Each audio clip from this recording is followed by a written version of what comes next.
আমি ছাত্র আন্দোলনকে বলবো যে আলহামদুলিল্লাহ, শুকরিয়া আদায় করছি যে তোমাদের কার্যক্রম যখন এই দেশ দ্বিতীয়বার 5ই আগস্ট স্বাধীন হলো, তখন বিভিন্ন রাজনৈতিক দলের সহযোগী সংগঠন ছাত্ররা বিভিন্ন পর্যায়ে আমরা দেখেছি, তখন তাদের নিজের স্বার্থের জন্য তারা বিভিন্ন দেশকে সুন্দর পরিচালনা এবং শত শত হাজার মানুষ, অনেক মায়ের কোল খালি হলো, অনেক সন্তান বাপ হারা হলো, সন্তান হারা।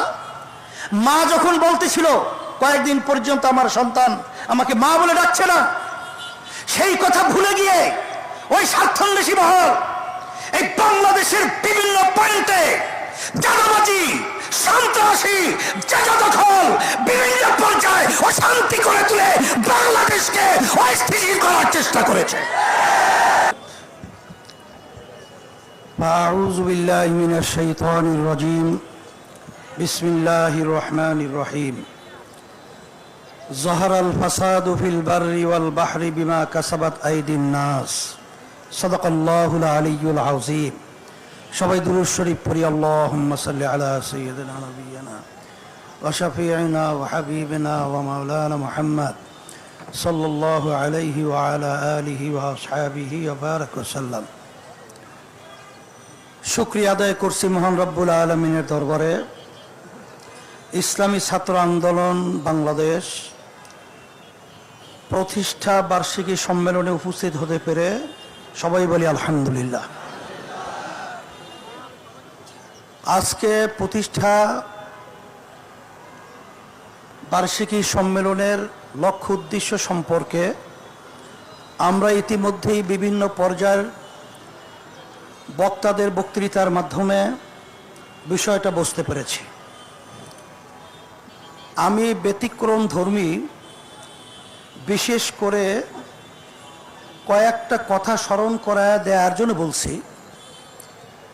আমি আপনাদের সামনে যে আয়াত শরীফ তেলাওয়াত করেছি, আয়াতের মধ্যে আল্লাহ রাব্বুল আলামিন বলেছেন, স্থল ভাগে পানিও ভাগে, যত বিপদ মুসিবত তোমাদের হাতের কামাই। আজকে বাংলাদেশের স্বাধীনতার বয়স 53 বছর চলছে। এই 53 বছরে যাদের মাধ্যমে দেশ চলছিল, বর্তমানে চলছে, এখন বর্তমানে অন্তর্বর্তীকালীন সরকার তারা দেশ পরিচালনা করছে।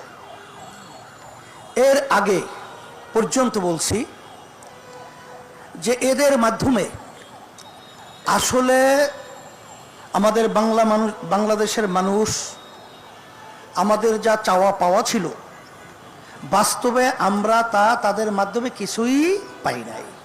বরঞ্চ আমরা পেয়েছি এই ছোট্ট একটা সুন্দর বাংলাদেশ। তামাম দুনিয়ার মধ্যে একবার দুইবার নয়, 5 বার, আরো বেশি কম, দুর্নীতির দিক থেকে ফার্স্ট হয়েছে।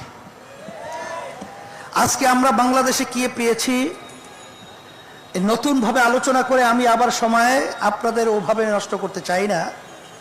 আমাদের সামনে পরিষ্কার, রাস্তায় নামলে খুন, আর অনেক সময় বাড়িতে থাকলেও গুম। রাস্তায় গুম, বাড়িতে খুন। বিভিন্ন পর্যায়ে এই 16-17 বছরে প্রায় 625 জনের মতো মানুষ গুম হয়েছে। খুনের তো আর কোনো শেষ নাই। আর এই বাংলাদেশের মধ্যে আজকে আমরা বারবার বলছি, স্বাধীনতা আবার দ্বিতীয়বার আমরা অর্জন করেছি।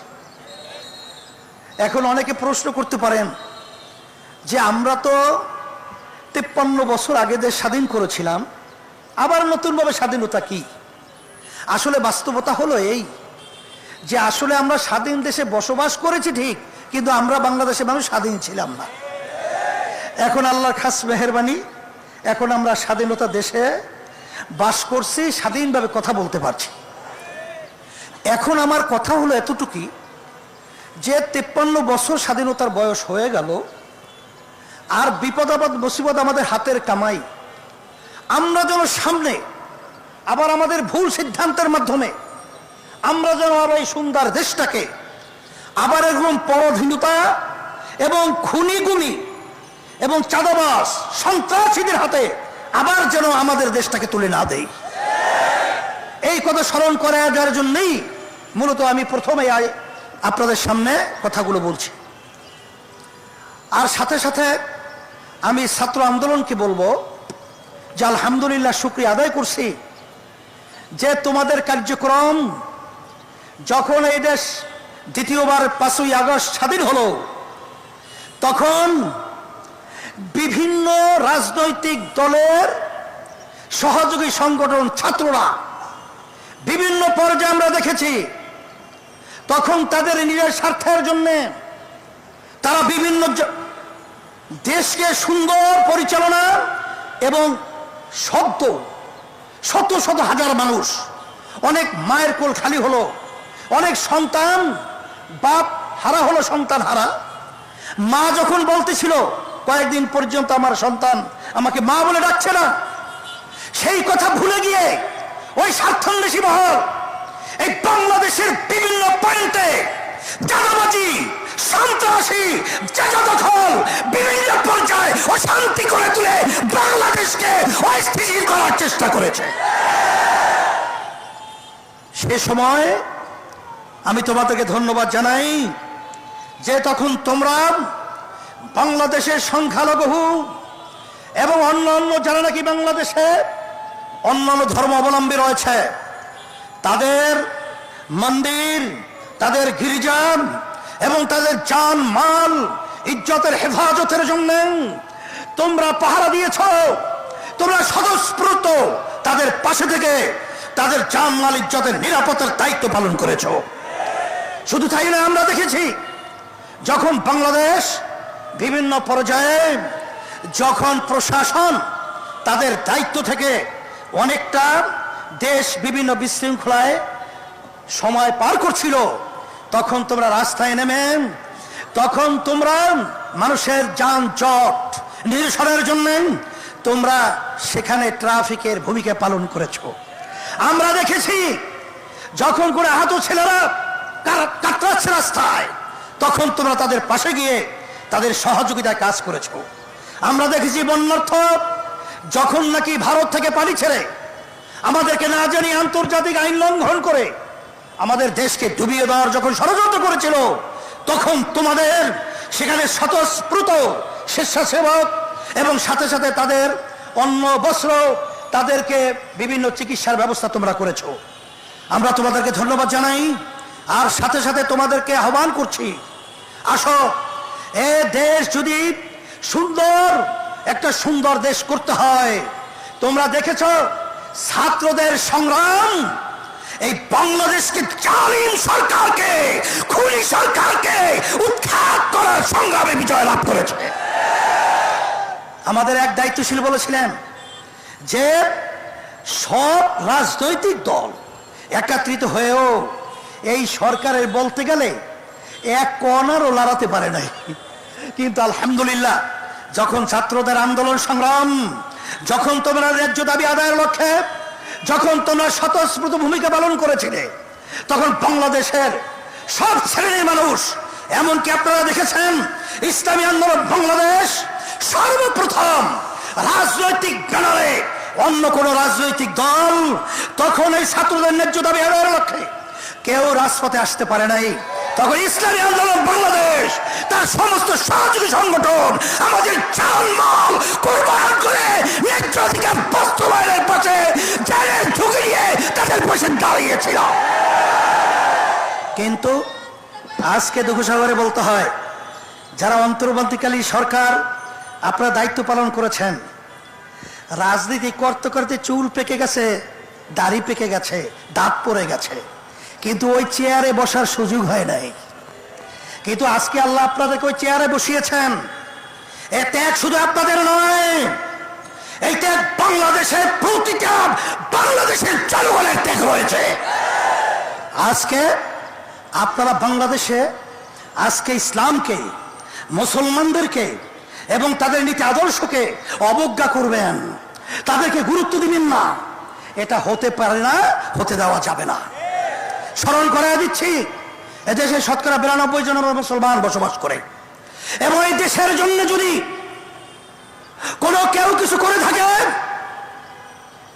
ইসলামী আন্দোলন বাংলাদেশ সেই টিপাই মুখ বাদ যখন ভারত সরকার দেওয়া ষড়যন্ত্র করেছিল, আমরা লং মার্চ করে ঢাকা থেকে লক্ষের মতো লোক নিয়ে আমরা সেই সিলেট চকিগঞ্জ পর্যন্ত পৌঁছেছিলাম।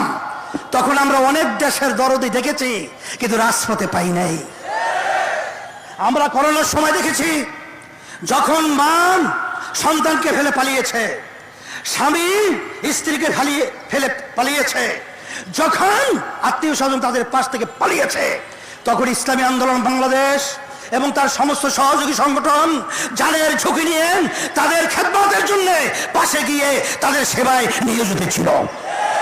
আমরা দেখেছি, যখন বাংলাদেশের মধ্যে কোনো দুর্যোগ, কত অন্যায়, যত অবিচার যখন প্রতিষ্ঠিত হয়েছে, ইসলামী আন্দোলন বাংলাদেশ এবং তার সমস্ত সহযোগী সংগঠন সর্বপ্রথম এর বিরুদ্ধে রাজপথে আমরা আওয়াজ তুলতে ভুল করি নাই। আপনারা ইসলামকে মূল্যায়ন করবেন না, গুরুত্ব দিবেন না, এটা হতে পারে না। আর শান্তি যদি আমরা চাই, একমাত্র ইসলামই হলো শান্তির প্রতীক। তার বাস্তবতা কথা আমি লম্বা করব না। আমি চরমোনা ইউনিয়নে 2003 সালে যখন চেয়ারম্যান হয়েছিলাম, এলাকার লোকের অনুরোধে, তখন প্রথম পর্যায়ে হিন্দুরা আমাদেরকে ভোট না দেওয়ার সিদ্ধান্ত নিয়েছিল। কেন? হুজুররা যদি ক্ষমতায় যায়, তাহলে আমাদের মন্দির তো থাকবেই না, পূজা আশ্রয় করতে দেবে না। কারণ একটা প্রবাদ বাক্য আছে না, চুন খেলে চুন খাওয়ার পরে মুখ পুড়ে যায়, দদি দেখলেও ভয় পায়। এইভাবে ইসলামকে তাম দুনিয়ার মধ্যে মিথ্যা অপবাদের মাধ্যমে আজকে চুন খায়া মুখ পুড়ে, এখন দদি দেখলো ভয় পায়। ইসলাম হলো একটা দদি সম্মূল্য। এই ইসলাম খেলে শরীর আরো ভালো হয়। দদি খাইলে কি খারাপ হয়? সেই দদি খাওয়ার পর আর শরীর সতেজ হয়, ভালো হয়। আসলে ওই নির্বাচনে আমাকে তেমন হিন্দুরা ভোট দেয় নাই। আমি তো আলহামদুলিল্লাহ চেয়ারম্যান হয়ে গেছি 2003 সাল।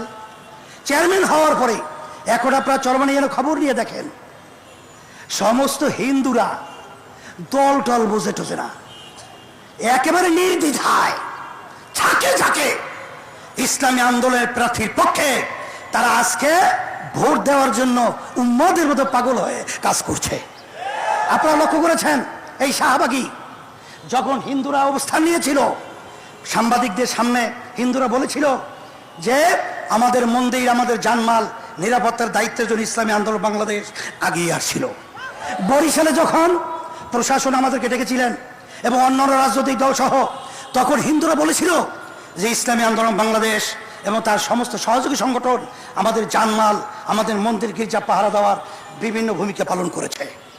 এই জন্য আমি সকলকে তার আহ্বান জানাবো, যদি দুনিয়াতে শান্তি চান, আখেরাতে মুক্তি চান, একমাত্র তার নীতি আদর্শ গ্যারান্টি শান্তি ইসলাম। আমি ছাত্রদেরকে বলবো, মাঠ উর্বর, তোমরা মাঠে ময়দানে আমার ছেলেদেরকে দাওয়াত করো, তাদেরকে এই শান্তির ছায়াতলে নিয়ে আসার বিভিন্ন প্রক্রিয়া হাতে নাও, কাজ করো। হরকতে বরকত আন্দোলন মানে নড়াচড়া। আল্লাহ রাব্বুল আলামিন আমাদের সকলকে এই সম্মেলন এবং এই সম্মেলনের মাধ্যমে শান্তির ব্যবস্থা, দুনিয়াতে আখিরাতে মুক্তির ব্যবস্থা করে দে। আল্লাহুম্মা আমিন। রব্বানা আতিনা ফিদ দুনিয়া হাসানা ওয়া ফিল আখিরাতি হাসানা ওয়া কিনা আযাবান নার বিরহমাতিকা ইয়া আরহামার রাহিম।